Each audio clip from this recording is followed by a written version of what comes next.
Hey, what's going on, crypto people?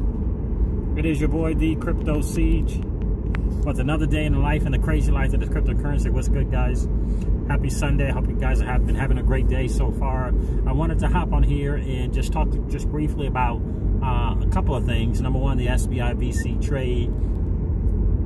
Obviously, I know a lot of you in the community have heard Crypto Eddie did a video about the maintenance date of July 31st of a new sport, in expectation of this new service. And of course, a lot of us, we all know that new service is going to be the actual opening of exchange for not just doing stuff over the counter, but kind of a peer-to-peer, retail investor type operation, which obviously will be leveraging XRapid and providing volume, to that platform, which is going to be massive in terms of XRP. I said this before. I don't think it's going to be something that's going to be instant and instantaneous in terms of price, but it will be. It'll be a gradual thing, and the fact that it's live and operating will be massive in a lot of ways because we want to know how that works, right? Is everything going to go smoothly, and what's that eventual volume going to look like? I think is massive because it's a massive exchange. SBI is a massive exchange, and it's going to be massive for the XRP community and XRapid as a whole. So I think that's going to be huge. We all know about Mr. Catal. We all know what he's looking to do and what a big fan he is of XRP. And obviously we know he sits on the board at Ripple. So it's all things good. Everything that goes on with Mr. Catal is great for us as XRP holders, and so I'm really excited about that thing going live. And it did say, it could be extended. The maintenance could be extended, or it also did say that it could be done earlier. My money is on earlier, but we'll see. We'll see how that goes. But my money is on early. I think they put in there that it could be earlier for a reason. And I think it is, in fact, going to be earlier. I saw something that Mr. Catal did something with the German GSA. I'm not sure what that GSA means, but he did something with the GSA. I don't know if that was like being on their board or being on a committee with them. It's having to do something with Germany. And again, I think it's massive. I think if the economy is on a little bit downward spiral. Some people might even say it's a major downward spiral for the German economy. So anything that Mr. Catal is looking to do with Germany, don't overlook it. Don't look past it. Look into it, in fact, and kind of see why would he do that. There's a reason for it. Trust me, he doesn't do anything just for no reason. There's always a strategy behind every move that he makes. So pay attention to that as well, guys. But I was thinking about this whole thing with ADP and how we are and the community found out that ADP, which I believe is the largest payroll provider in the U.S., 17,000 different companies use their software, $1.86 trillion moved through a year, massive. And there were some people kind of going over the patent a little bit. And I would just say from my experience and from talking to some people that I know that worked in the patent office, when you file for a patent, it's not something that you're hoping to do. It's not something that is a theory. It's not some grand, hypothetical thing. A patent is about proving and or showing and or in essence saying this is what you're going to do. In other words, you can't say, I put this thing together and, it can make a ball jump 200. I think it can make a ball jump 200 feet. The patent has to say, and I can make this ball jump 200 feet. The patent has to prove that it is that you can do what you're saying you're going to do. And so for me, when you mention another company in a patent and you're saying that this is something that can happen with this patent, you have to prove that. It's not a theory. It's not something that you're hoping to do. And I don't even know, this is just my opinion, but I don't even know if you could mention another company and a patent, right? So imagine if it was just a theory, a hypothetical type of situation when you file this patent and you mention another company, and the other company's like, oh, wait a minute, why you mention me in there? I didn't say that we were going to be doing this thing, blah, blah, blah, blah, blah. That type of deal. So I don't even know if this is just me thinking. I don't even know if you can mention another company technically in a patent unless you know that is kind of something going forward that can be done with that company. Well, here's what I do know. Patents aren't about theories or some great idea. A patent is about when you apply for this patent, this is something that you're saying will be done, not is possible. You can prove that this thing can be done. You can prove that this thing can be done. That's my understanding of a patent. It just can't be a hope. It can't be a hope thing. It can't be some idea or theory thing.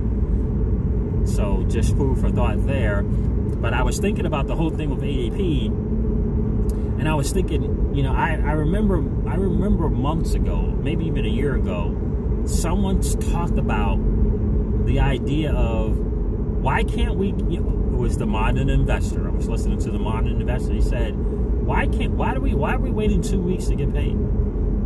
Like, why are we waiting a week to get paid? Why are we sometimes only getting paid once a month?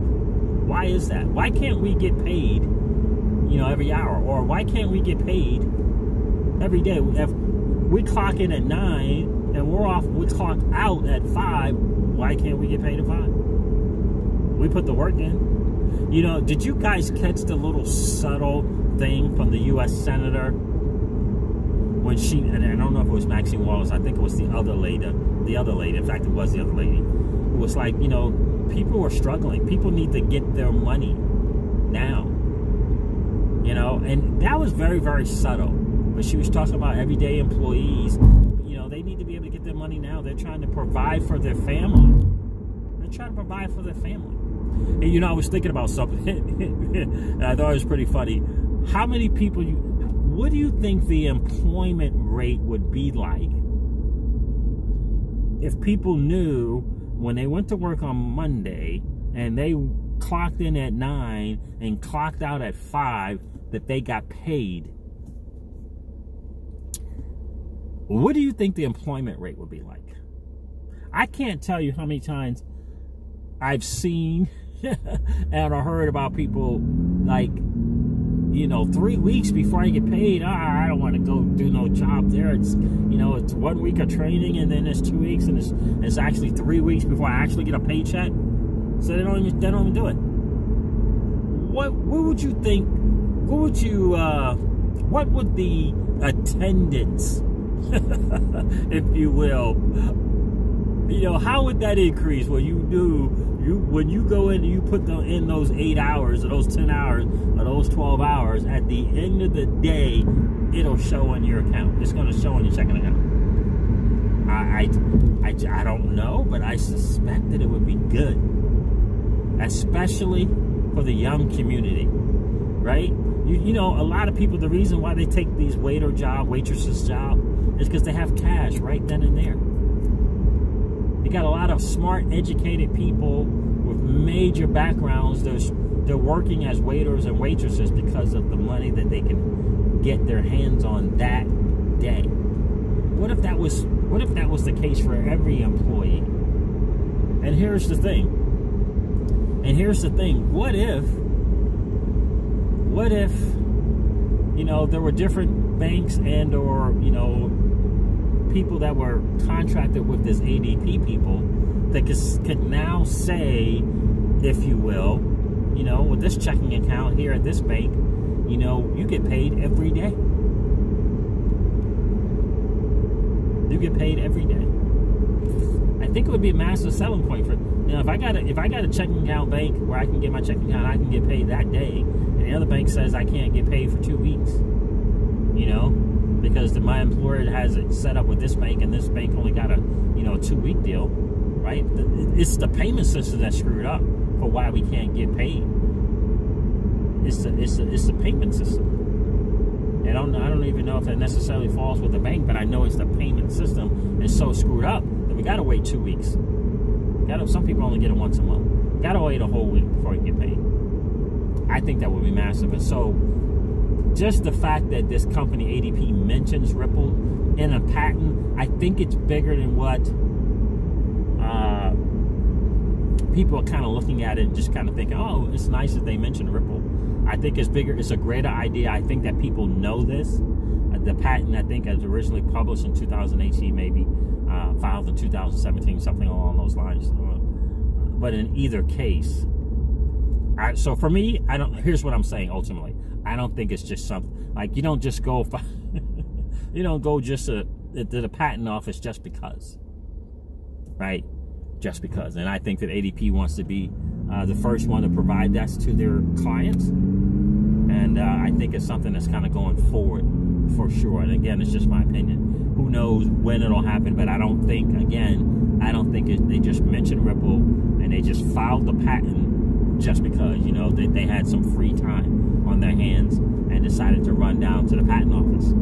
So I don't think it's that at all. So it's very, very interesting to see that. Very, very, absolutely 100% excited about that, because that is going to be, just imagine that. And again, why not? Why not? And so when you think about Ripple and the technology and what XRapid and XCurrent are able to do, it's world changing. And I'm reading something earlier this morning about another place opening up, a remittance place opening up in Chile. Like what is, I'm telling you, there's something strategic going on about what they're doing. It's not just, oh, so that we can have another person on the Ripple network. It's just very strategically placed. So I read something this morning about another remittance place on the RippleNet partnership with a partnership with Ripple on the RippleNet in Chile. Did you see how they're doing it? I'm telling you guys, it's genius in motion. It's genius in motion. If anybody out there is really familiar with the patents and, you know, backgrounds from working in the patent office, and if I'm wrong, please correct me in the comments. But again, I don't think it's not you can't go to the patent office with a theory. That's my understanding from talking to my dude. You can't just go to the patent office with some great idea. Right? You got to be able to prove that thing. You know, it has to do what you said it's going to do. So, you know, mentioning another company in a patent with this thing that you're looking to do as a company, as ADP, I don't think that's just a happenstance. You know, we had this idea, you know, and wow, what if maybe we could, man, that would be great, wouldn't it? Yeah, you could. I think you save those for the drawing board, right? You know, you don't go out and you know, file a patent on something like that. So I think it's massive. I think it's going to be huge. I'm excited. I hope you guys are excited as XRP holders. Man, what an exciting time to be in the digital asset space. Oh my goodness! And this whole thing with this Senator Warren, I believe it was, talking about the banks. And how she was not excited about the banks taking in all this profit from the payment system and looking to change that around. That's not an accident, guys. It's not an accident. I think is she a presidential candidate? I think she is a presidential candidate. I think her name is Elizabeth Warren, if I'm not mistaken. Sorry, guys. I got like 50 million things on the brain. Just came back from doing some massive training in Richmond. So, but anyway, yes, I think she's a presidential candidate, mentioning that. And again, she didn't mention that in private. She didn't mention that behind closed doors. That was a public statement. There's a reason for it. These guys don't get out there and make comments like that for no reason. And I just believe in the end, they're all preparing us for what is inevitable. And, you know, if I said it once, I said it 1,000 times. XRP is all over it. It is in fact the foundation, the framework, if you will, for this new innovation, for this new payment system that it's coming. It's coming. And this digital asset space is going to be massive. We hold the greatest digital asset in that digital asset space, or in that new asset class, if you will. And we hold the greatest one ever created. So it's an exciting time, guys. So listen, guys, never ever forget this. Old money, they don't want you to win. Old money don't want us to win. They would rather us remain a cog in their perpetual wheel of trading our time for dollars. Like, they don't want us to play in the same playground that they play in, where we allow our money to work for us. This is our chance to win. We are in the midst of the greatest transfer of wealth in the history of man. Are you participating? Or are you standing on the sidelines? Here's what I do know. The battle for you has already been fought. And the victory is yours. Go get it. I'll talk to you soon, guys. See ya. Bye.